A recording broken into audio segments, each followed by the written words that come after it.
Side-scrolling beat-em-ups are one of the oldest genres in video games, but what I love is that over the years the genre has evolved and iterated in fun ways. One of my all-time favorites being Dragon's Crown that added RPG elements. And that brings us to the game in today's video, Towerborne. It takes all those great ideas over the years and molds them into something wholly unique. The game recently launched on Xbox and Game Pass, and I've been having a blast with it. So in today's video, I'm going to walk you through all the fun I've been having with the game so you know exactly what to expect when you play it for yourself. And special thanks to Stoic Studios for the code and for sponsoring this video.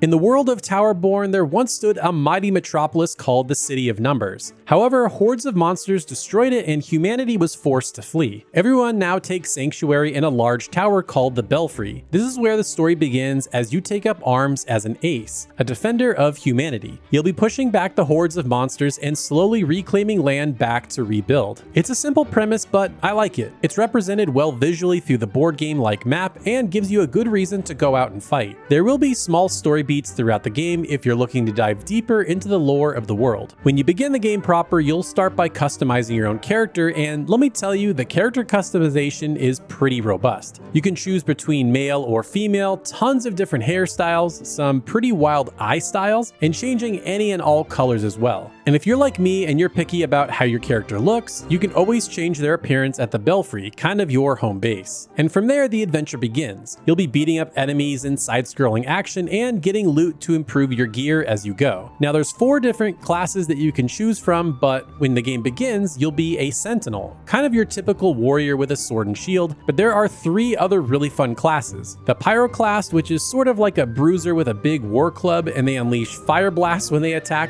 You also have a rock breaker, which is kind of like a monk but with giant gauntlets, and my personal favorite class that I ended up using the most was the shadow striker. And what I love is that you can change your class at any time. There's no requirements, you don't have to reset anything, so if you want to try out a different class because certain weapons are tied to certain classes, or you just want to see what they all play like, you can do that no problem. But what I loved about the Shadow Striker is that they're super fast and agile. At first, you don't have that many abilities, but the game is all about the progression loop and getting stronger, unlocking more abilities, and getting better weapons. After a little while, I started unlocking a bunch of really cool abilities. For example, I had one where I could throw my dagger and teleport towards an enemy. I could also kind of hang in the air and hit enemies while I was dodging. I could juggle enemies, and it just became much more of the prototypical rogue class that I like playing. And all 4 classes have really fun skill trees just like this, but you can only have 2 skill abilities active at a time, so you have to choose carefully or just try them out and see which ones you like best. Now let's actually dig into the levels and the combat itself, because that's where the fun is. When you leave the Belfry, you kind of walk out into this almost board game-like map. Everything is broken up into hexagons, and the more you beat levels and the further you explore from the Belfry, the more of the world unlocks. Each level lasts maybe 5 to 10 minutes if that. You'll be fighting waves of enemies. Sometimes there's little tents that enemies spawn out of and you need to destroy them before they overwhelm you. Eventually you'll run into a big boss in certain levels as well. And along the way you can break boxes to get items, heal yourself, and other things like that. And then when you beat the level, you'll unlock gear that you can equip, sell, or dismantle to make your gear stronger. As you level up and improve your equipment, you can also change the level difficulty for harder challenges and better loot. You can also replay any level you want to grind, or if you're just trying to get certain pieces of gear. Bosses, for example, drop pieces of gear, but they won't always drop the entire set, so sometimes you have to replay them again and again. The moment-to-moment combat is just so much fun. Because there's typically a lot of enemies on screen at a time, you kind of have to think of it like a chess match. Like, which enemies do I want to take out first that pose the biggest threat, and then I can take out the weaker ones later. On top of attacking with your weapons and your skills, you also have these little creatures that follow you that can attack as well, called Umbra. They're very cute and adorable, and you can find different ones as you explore the world and defeat enemies. But for gameplay purposes, they're essentially a piece of your loadout that you can equip or unequip depending on which of their abilities you like most. I thought this was a really cute and fun wrinkle to add not only to combat, but how your character looks. And And because the missions are so short, the game has a really addictive game loop of getting quests at the Belfry, going out completing the quests, coming back, seeing what gear you have, selling the gear, maybe even upgrading your gear, and doing it again and again to continue progressing throughout the world. Whenever I would boot up a session, it was really hard to stop because I just got so addicted to getting a bunch of quests and wanting to check everything off my list to see what kind of cool gear I would get out on my missions. And I'm someone that really likes how my characters look in these types of games, and I love the progression through games like this where you get cooler and cooler looking equipment as the game goes on, so I had a lot of fun just going through the levels and getting all the loot. And something Towerborne does that I love is that you can equip gear with the best stats, but then equip a cosmetic set on top of that so you can look exactly how you want. It can be fun to have silly mismatching gear, but I like that the game gives me the option. You can also upgrade your equipment with special materials to make them even stronger. When you're stuck on a certain level or simply want to play on harder difficulties, having your gear be in tip-top shape is crucial. Now, the game has something called curios. These are totally optional, but I think a really fun way to incentivize you to play and unlock really cool cosmetics. Think of them like battle passes. Essentially, the more you defeat enemies or the more money you obtain,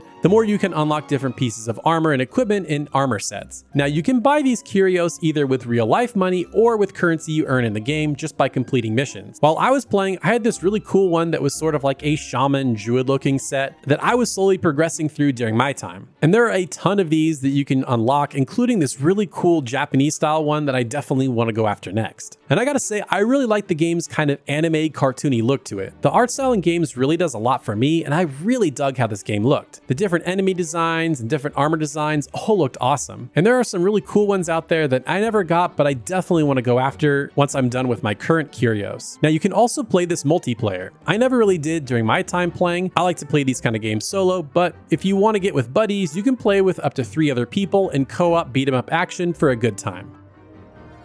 Overall, I really enjoyed my time with Towerborne. It has a really fun, charming art style, an addictive game loop, and is really flexible with how you can play it. This was the perfect game to play on the go with my Steam Deck to knock out a few levels on the bus or subway, or just playing a bit before bed. If you want to pick it up for yourself, it's available now on Steam, Xbox, and Game Pass. I'll leave a link in the description so you can check it out for yourself. And once again, thanks to Stoic Studios for reaching out to sponsor this video. To check out another great game that I think you're gonna love, be sure to watch this video next.